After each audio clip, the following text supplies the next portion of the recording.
அடுத்ததாக சிறந்த கிறிஸ்தவ இலக்கியத்திற்கான விருது வழங்கும் வைபவம் இருக்கிறது. அதிலே நாங்கள் 2 விருதுகளை ஏற்கனவே வழங்கிவிட்டோம்.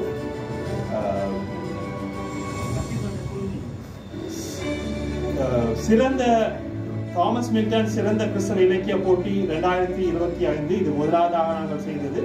இதிலே 2ஆம் சங்கிலியன் டாம் பிலிப் விருது பிரான்ஸ் நாட்டை சேர்ந்த ஜோயல் ஜெயக்குமார் அவர்களால் இந்த விருது வழங்கப்படுகிறது. பரிசை பெறுபவர் மதுரை இறையியல் கல்லூரியை சேர்ந்த தமிழ்நாடு இறையியல் கல்லூரியை சேர்ந்த திருமதி பி ஓவியப்பாவை. தலைப்பு இனிமே நீங்கள் பாடலும் தமிழ் அகப்பூர்வ இலக்கியம். இந்த பரிசை வழங்குவதற்காக செல்வநாயகம் அவர்களை அழைக்கிறேன்.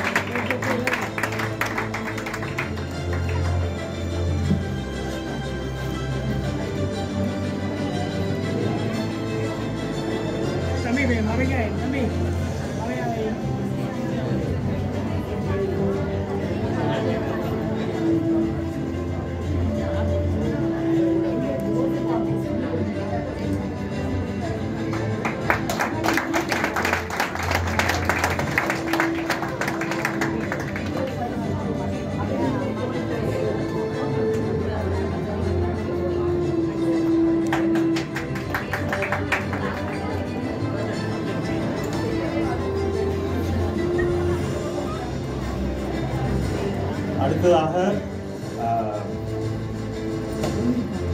சிறந்த அறிவுசார் கிறிஸ்தவ அறிவுசார் நூலுக்கான ஸ்காலரி புக் தாமஸ் மில்டன் விருது.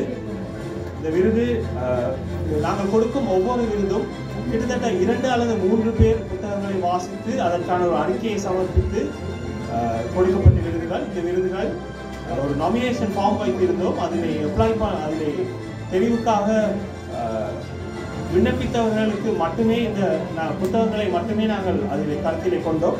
அப்படி கொடுத்ததிலே மிகவும் சிறந்த புத்தகம் என்று அனைவரால் பாராட்டப்பட்ட புத்தகம் இறைமகன் இயேசு கிறிஸ்து. இதை பெறுபவர் திரு நா. ஜான் ஜெயானந்தம். அவர் இங்கே இல்லை, அவர் சார்பாக அவர் ஆன்லைனிலே அவர் ஜூமிலே ஜாயின் பண்ணியிருக்கிறார். விருதை பெறுவதற்காக திரு டேனியல் தனராஜ் அவர்கள், சென்னையை சேர்ந்த டேனியல் தனராஜ் அவர்கள் வந்து அதை பெற்றுக்கொள்வார்கள். இதையும் மன்னிக்கவும் டேவிட் தனராஜ். இதையும் ரெவரண்ட் செல்வநாயகம் வந்து வழங்கும்படி கேட்டுக்கொள்கிறேன்.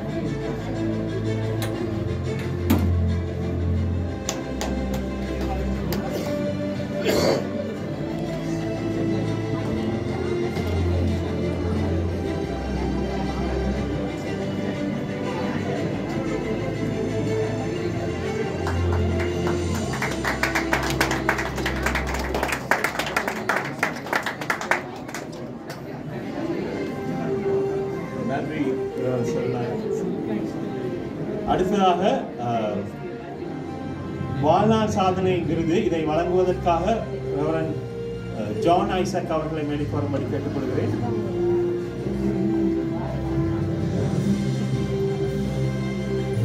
இந்த விருது ஒரு நெடுங்காலத்திலே கிறிஸ்தவ இலக்கியத்திற்கு செய்யப்பட்ட பங்களிப்பை கருத்தில் கொண்டு வழங்கப்படும் விருது. எத்தனை நூல்களை எழுதியிருக்கார், எப்படிப்பட்ட நூல்கள் என்ற இதிலே நாங்கள் அதை அலசி ஆராய்ந்து கொடுக்கப்பட்ட விருது. இந்த விருதும் கொடுக்கப்படுவது திரு ஜான் ஜெயானந்தம் ஐயா அவர்களுக்கு தான். மோரியா பதிப்பகத்தை ஸ்தாபித்து பல நூல்களை வெளியிட்டு கிறிஸ்தவ இலக்கிய உலகில் ஒரு தாக்கத்தை ஏற்படுத்தியதற்காக இதையும் டேனியல் தனராஜா அவர்கள் வந்து டேவிட் தனராஜா அவர்கள் வந்து வாங்கிக் கொள்ளும்படி அனுமதிக்கிறது.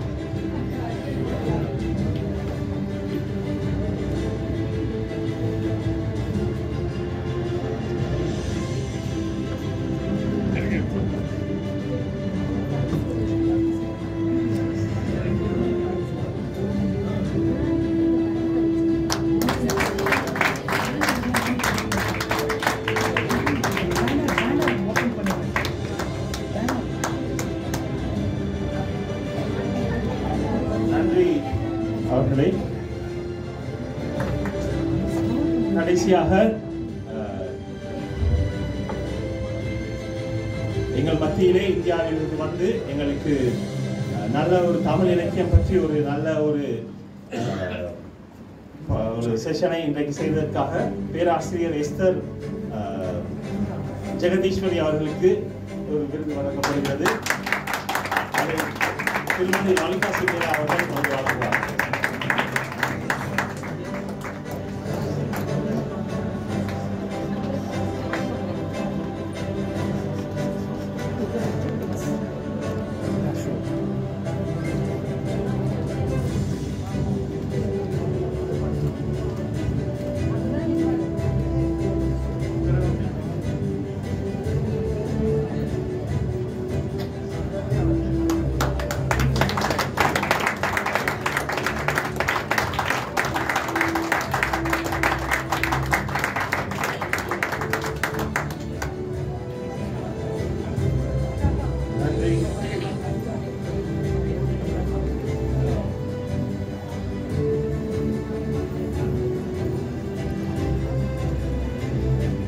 நன்றி, அனைவருக்கும் நன்றி. இந்த விழாவை நல்லபடியே நடத்த கிருபை தந்த கடவுளுக்கு நான் தனிப்பட்ட முறையிலும் ஒரு குழுவாகவும் நான் நன்றி செலுத்துகிறேன்.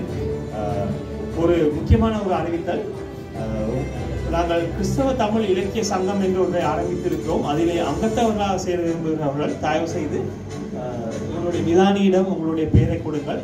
அனைவருமே பெயரை கொடுக்க வேண்டும் என்று கேட்டுக்கொள்கிறேன். விசேஷமாக வேறு நாடுகளில் இருந்தும் இந்தியாவில் இருந்தும் மற்றது வேறு ஊர்களிலிருந்து வந்தவர்கள் உங்களுடைய பெயர்களை கட்டாயம் கொடுத்து அங்கத்தவர்களாக சேர வேண்டும் என்று உங்களை அன்புடன் வேண்டிக் கொள்கிறோம். இப்படி நீங்கள் சேர்ந்தால் பல விஷயங்களை நாங்கள் ஒன்றாக செய்யலாம். அது மட்டுமல்ல, விரும்பியவர்கள் ஒரு சிறிய சந்தாபானத்தையும், அதுதான் நாங்கள் என்ட்ரன்ஸ் ஃபீ என்று போட்டிருந்தோம், 500 ரூபாய். வெளிநாட்டவர்களுக்கு அதை 1500 ரூபாயாக குறைத்தோம். அதையும் காட்டினால் எங்களுக்கு இந்த பணியை இன்னும் செய்வதற்கு அது உதவியாக இருக்கும். ஆகவே கட்டாயம் உங்களுடைய பெயரை அங்கத்துவ பட்டியலிலே டிலானியிடம் கொடுக்கும்படி அன்புடன் கேட்டுக்கொள்கிறேன். நன்றி.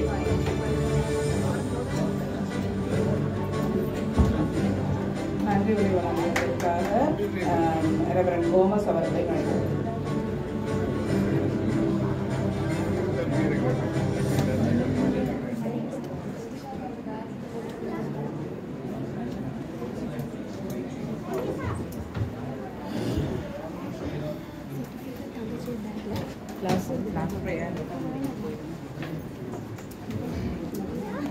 சரி, ஒரு முக்கியமான ஒரு கட்டத்தில் நாங்கள் வந்து நிற்கின்றோம். விசேஷமாக தலைப்போற வேலைன்னு சொல்லுவாங்க, அந்த வேலையை இப்போ நான் செய்ய வந்திருக்கிறேன். ஏன்னா சில நேரங்களில் சில பேருடைய பெயர்கள் தப்பி தவறி விடுபடும் போது நிச்சயமாகவே தலைப்போற வேலை தான். அப்போ அதனால நான் கவனமாக இருக்கும்படி நானே என்னை கொஞ்சம் சுதாரித்து கொண்டு உங்கள் மத்தியிலே நான் நிற்கிறேன். சரி, அதே நேரத்தில் 2 சிறிய காரியங்களை நான் உங்களுக்கு சொல்ல விரும்புகிறேன். இவ்வளவு தூரம் இந்த நிகழ்ச்சி நடைபெறுவதற்கு எங்களுக்கு அடித்தளமாக இருந்தது முனைவர் எல்ரோய் அவருடைய தலைமையிலே நாங்கள் ஏற்படுத்தின ஒரு பேசும் புத்தகம் என்கிற ஒரு குழு. அந்த வாட்ஸ்அப் குழு மூலமாக நாங்கள் ஒவ்வொரு வாரமும் நூல் திறனாய்வுகளை செய்து வருகிறோம். அந்த குழுவில் கூட நீங்கள் இணைய வேண்டும் என நாங்கள் உங்களை அன்போடு அழைக்கிறோம். அப்போ அந்த குழுவில் இணைகிறவர்கள் நீங்கள் இதுவரை இருக்கிறவர்களுக்கு உங்களுக்கு நன்றி. இல்லாதவர்கள் உங்களுடைய இலக்கத்தை நீங்கள் தந்தால் நாங்கள் அந்த குழுவில் இணைப்போம். தொடர்ந்து உங்களுக்கு இந்த இலக்கிய விழா சம்பந்தமான கருத்துக்களை, புகைப்படங்களை நாங்கள் அதிலே பதிவிடுவோம். அது உங்களுக்கு ரொம்ப உதவியாக இருக்கும். அடுத்து எங்கள் மத்தியிலே பேசின சகோதரன் ரகு அவர்களுக்கு அருமையான கருத்துக்களை எங்களுக்கு பகிர்ந்தார். அவர் தன்னுடைய வீட்டிலே அப்துல் கலாம் என்ற பெயரிலே ஒரு நூலகத்தை வைத்திருக்கிறார். எனவே அந்த நூலகத்தில் எந்த விதமான பணமும் அறவிடாமல் அவர் வாசிப்பதற்கு புத்தகங்களை கொடுக்கிறார். எனவே அவரோடு தொடர்பு கொண்டு அவரிடத்தில் புத்தகங்களை பெற்று நீங்கள் வாசித்து உங்களுடைய வாசிப்பை வளர்க்க முடியும் என்பதையும் அவர் உங்களுக்கு அறிய தருகிறார். அந்த வகையிலே நான் இப்போது நன்றி உரைக்கு நான் செல்லுகிறேன். விசேஷமாக இந்த 2 நாள் நிகழ்வுகளிலும் கலந்து கொண்ட அனைத்து திருச்சபையினுடைய அனைத்து திருச்சபையினுடைய சேர்ந்த அங்கத்தினர்களுக்கும், அதே போல் இங்கு வருகை தந்து இந்த முழு 2 நாட்களும் கலந்து கொண்ட உங்கள் அனைவருக்கும் அதே போல சிறியோர் பெரியோராக இந்த இடத்திலே வந்து எங்களுக்கு நிகழ்ச்சிகளிலே கலந்து கொண்ட அனைவருக்கும் எங்களுடைய மனமார்ந்த நன்றிகளை நான் தெரிவித்துக் கொள்வதோடு விசேஷமாக குறிப்பிட்டு சில பேரை நான் சொல்ல வேண்டியிருக்கிறது. இந்த தமிழ் இலக்கிய விழாவை செய்து முடிப்பதற்கு தலையாக நின்று எங்களை வழிநடத்தி இவ்வளத்தையும் ஒழுங்கு செய்ய எங்களுக்கு உறுதுணையாய் எங்களுக்கு உற்சாகம் அளித்த எங்களுடைய விழா தலைவராக இருக்கின்ற முனைவர் எல்ரோய் அவர்களுக்கு நான் மிகவும் நன்றி உள்ளவனாய் நாங்கள் இருக்கிறோம். ஏனென்றால் அவருடைய ஒழுங்கமைப்பின் கீழ் நாங்கள் இந்த காரியங்களை ஏற்படுத்த அவர் ஒரு பெரிய காரணமாக எங்களுக்கு இருந்தார். அவருக்கு எங்களுடைய மனமார்ந்த நன்றிகள். அதே போல அவருடைய குடும்ப உறுப்பினர்களாக எங்களுக்கு உதவின அவருடைய மனைவி ஷர்மிளா எல்ரோய் அவர்களுக்கும் அபிகாயில் அடேஷா அதே போல ஏஷியா இவர்களுக்கும் நாங்கள் மனமார்ந்த நன்றிகளை தெரிவித்துக் கொள்ளுகிறோம். அதே போல அவர்களுடைய உறவுகளாக எங்கள் மத்தியிலே இருக்கிற சிஸ்டர் லொலிட்டா, அஸ்வினி, அப்புறம் டிவைன் கூட எங்களுக்கு